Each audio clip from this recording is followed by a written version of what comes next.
$1,412,000. That's not a dream. That's not a lottery ticket. That's just Monday, sitting quietly in an account nobody at your job has ever seen. You're 35. You drive a truck with 130,000 miles on it.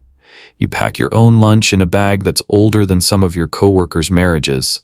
Nobody claps for you. Nobody knows. This is 1 week of your life, an ordinary one. No inheritance, no stock tip, no lucky break.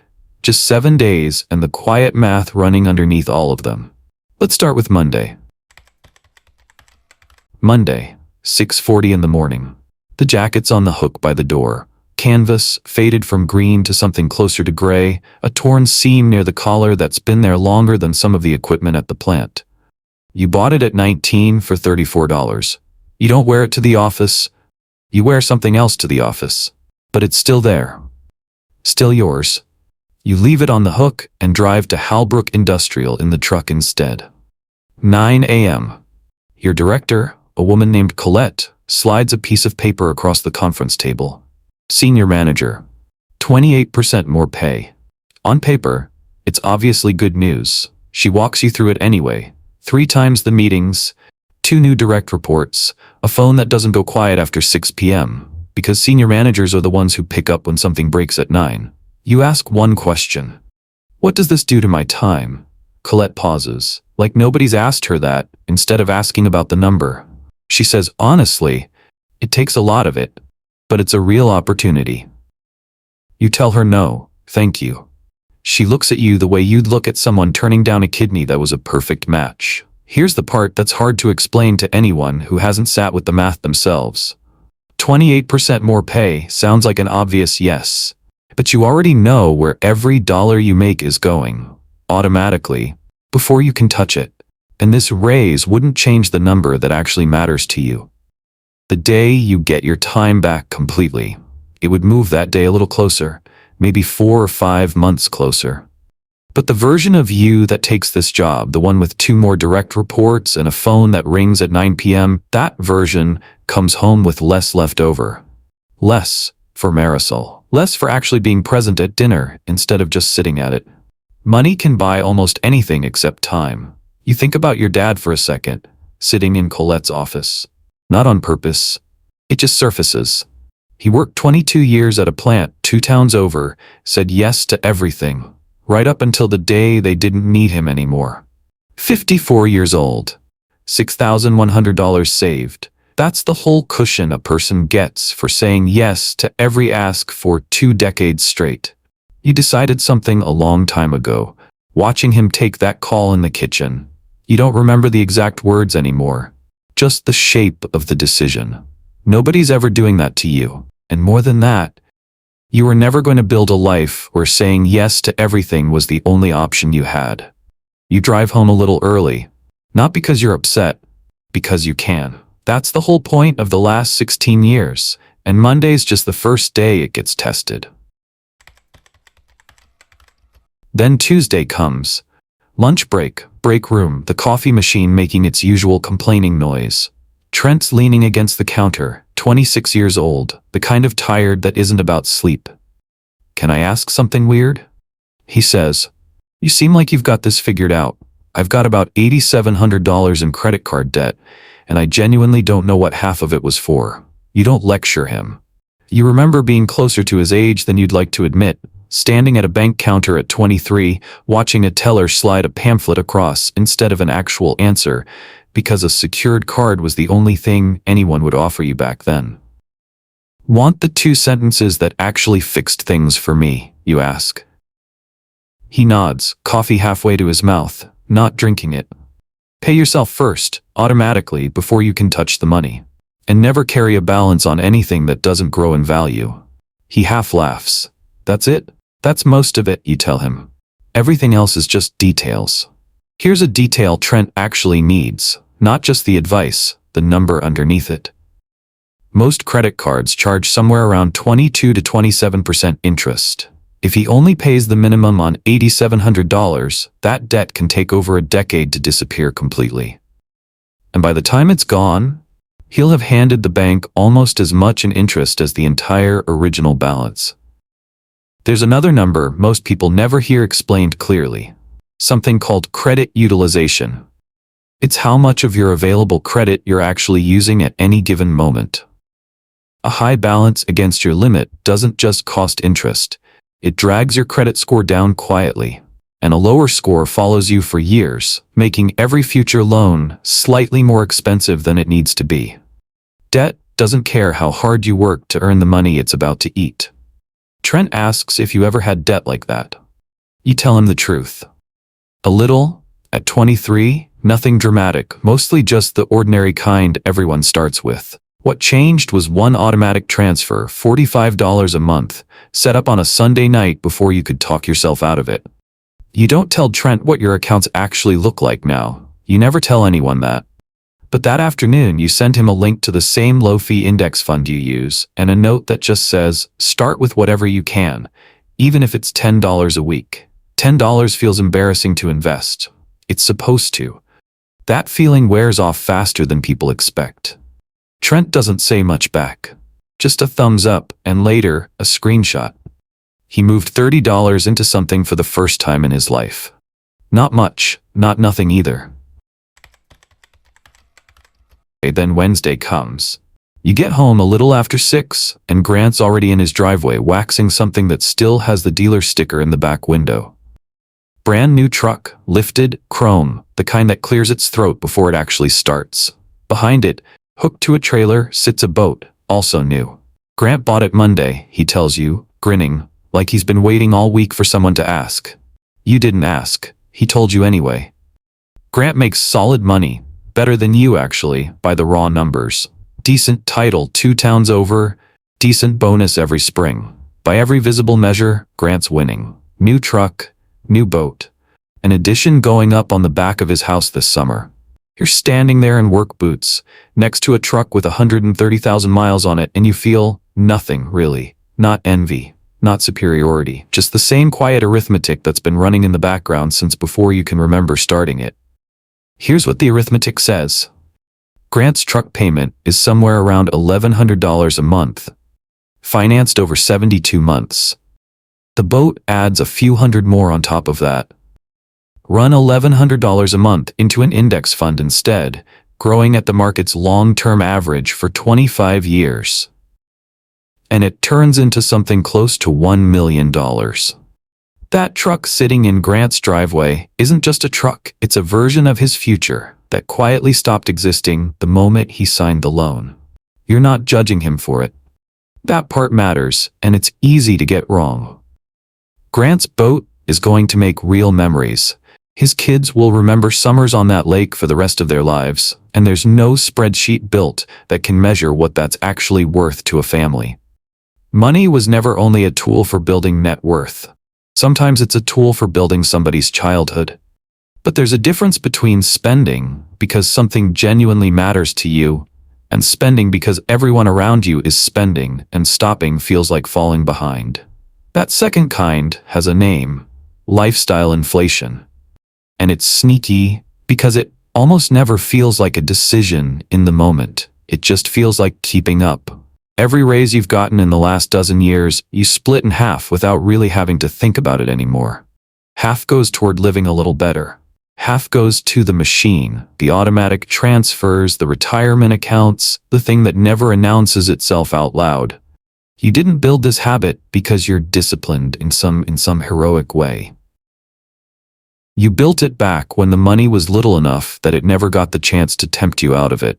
Grant isn't losing. Grant is just running a different machine, tuned for different things. Marisol asks that night if you ever want a new truck too. Not pushing, just asking, the way she asks about most things. You think about it for exactly as long as it takes to answer, and say no. Not because you can't afford it, because you learned a long time ago to sit with one question before buying anything that isn't already automatic. Will you still want it in 30 days? Or do you just want it right now, standing in a driveway, watching someone else's headlights? You already know the answer. You've known it since you were 19, watching your dad learn the hard way what happens to people who never got around to asking that question at all. Thursday comes. Your phone rings around 7 in the evening. Denise? Your sister's voice has a specific tightness to it, the kind that comes from someone rehearsing an apology for a problem that isn't even their fault. Her transmission's gone. The shop quoted her $1,300 and payday's 9 days away, and she's already run the numbers 11 different ways in her head before calling you. You don't lecture her. You remember being 23, standing in line at a bank, asking for a card you couldn't actually afford to want. I'll send it tonight, you tell her. She starts to say she'll pay you back, and you cut her off gently. Cars break. That's not a character flaw. That's just a Thursday.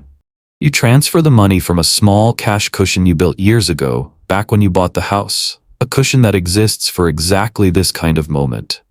Not for spending on yourself. Just for absorbing whatever life throws at the people you love, before it turns into something bigger than it needs to be. Here's the math nobody puts in a headline. $1,300 is a small fraction of what's sitting in your accounts. For Denise, it was the difference between a fixed car and a payday loan running close to 400% interest. The kind that chases someone for a year and turns one bad week into 18 bad months. You didn't just send money tonight. You deleted a crisis before it had the chance to multiply. The biggest return you'll ever earn has no ticker symbol. Denise insists on paying you back anyway, $30 at a time over the next few months, because she needs to. You let her. Some debts aren't really about the money, they're about somebody's dignity, and you learned a while ago not to take that away from people, even when you easily could. After the call, Marisol asks if everything's okay. You tell her yes, just Denise's car, it's handled. She nods and goes back to what she was doing, because this isn't the first Thursday like this, and it probably won't be the last. You sit on the porch for a minute afterward, the jacket hanging just inside the door, where you can see it through the screen. 16 years old now, that jacket. Older than some of your co-workers' cars. You think about how strange it is that the biggest financial decisions of your week rarely look like financial decisions at all. They look like a phone call, a tight voice, a number that's nothing to you and everything to somebody else. Then Friday comes. The rumor's been moving through Halbrook since Wednesday, the way rumors move through a plant, fast, sideways, through the break room long before anything official ever reaches a memo. Layoffs, maybe 100 positions, maybe more. Nobody in charge has said a word, which somehow makes it worse, not better. You hear it from 3 different people before lunch, each one a little more certain than the last, none of them actually knowing anything. At the vending machine, you run into a coworker from receiving named Priya. Her tray's half full, and her face looks like she hasn't slept right in days. She tells you she pulled her 401k contributions down to nothing this week. Needs the extra $140 a month, just in case. Needs to feel like she's doing something. You understand that instinct completely. You just don't share it. Here's the difference. And it isn't about being smarter than Priya. It's about 18 months. Years ago, back when you bought the house, you built something most people never quite get around to building. A cash cushion. $61,000, sitting in a high-yield savings account, earning almost nothing, doing almost nothing, on purpose. Cash was never meant to outperform the market. It exists so you never have to sell your investments during panic. The moment everyone else is selling, the moment prices are lowest, the moment fear is loudest in the room. 18 months of expenses, sitting quietly, doing one job. If the layoffs come and somehow reach your line, you don't touch your index funds. You don't touch the Roth. You live off the cushion for as long as it takes, and your real money keeps compounding, untouched, the whole time, like it never even noticed anything happened. You tell Priya something close to this, not as a lecture, just as a fact, the way you'd give someone directions to the highway. She nods, but you can tell the fear's still louder than the math for her right now, and you don't blame her for that. Fear usually is louder. That's exactly why the cushion has to get built before the fear ever shows up. Almost nobody thinks clearly enough to build it in the middle of the storm itself. By Friday afternoon, the rumor starts to shrink the way rumors do, without an apology, without anyone admitting they were ever scared. The cuts, when they finally get announced Monday, land at a plant 3 towns over instead. 60 positions there. None at Halbrook. Priya puts her contribution back the following week. You don't say anything about it. You don't need to. Cash isn't a position. Cash is permission to never sell in fear. Then Saturday comes. Marisol's at the kitchen table with a needle and a small square of denim, working on the jacket. 3rd patch now, this one on the elbow, next to the one from 2 years ago, next to the one from before that. She didn't ask if you wanted a new jacket. She just fixed the one you had, the way she's fixed it every time it's torn since you were 23. You watch her for a minute before heading out to the grocery store. 16 years, 1 jacket, 3 patches. Cheaper than a new one, obviously. But that's not really why she does it. At the store, you run into a coworker in the cereal aisle. Not Priya this time, a guy from the floor named Denny. Cart full of the kind of groceries that cost more because the box says premium on it somewhere. Denny's telling you about a new streaming bundle he signed up for. 4 services rolled into one, $47 a month, most of which he says he hasn't opened in 6 months. You don't say anything about it. It's not your business, and $47 a month isn't going to change Denny's life either way. But it gets you thinking about a number that actually might change someone's life, quietly, over a long enough stretch of time. Something almost nobody explains clearly, and it isn't about streaming bundles at all. It's about the fee sitting inside every investment fund, called an expense ratio. It's the cut a fund company takes just for managing your money, whether your account goes up or down that year. One of the funds you owned years ago charged 1% annually. Sounds tiny? Feels tiny, the way $47 a month feels tiny. Run that same 1% against a portfolio that grows to $500,000 over a couple of decades, and that quiet little fee ends up eating over $300,000 of what would have been yours. Nobody stole it.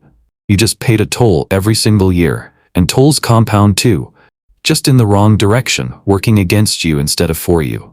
You switched funds years ago, from that 1% fund down to something charging 0.03%. You barely remember making the decision. You just remember it was one of maybe 5 financial decisions in your whole life that actually moved the needle by hundreds of thousands of dollars. And it took about 15 minutes on a Tuesday night to do it.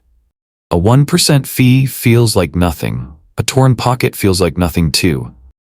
Until you check 10 years later. You get home and Marisol's finished with the jacket, holding it up to check her stitching against the light.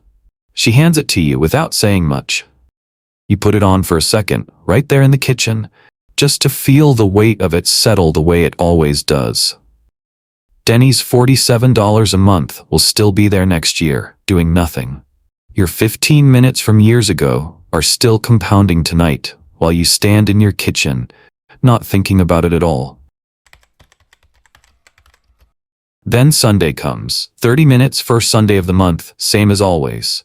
Coffee, 2 mugs, the laptop open on the kitchen table between you and Marisol. No ambush, no secrets. Just numbers, out loud, the way you've done it since the year you got married.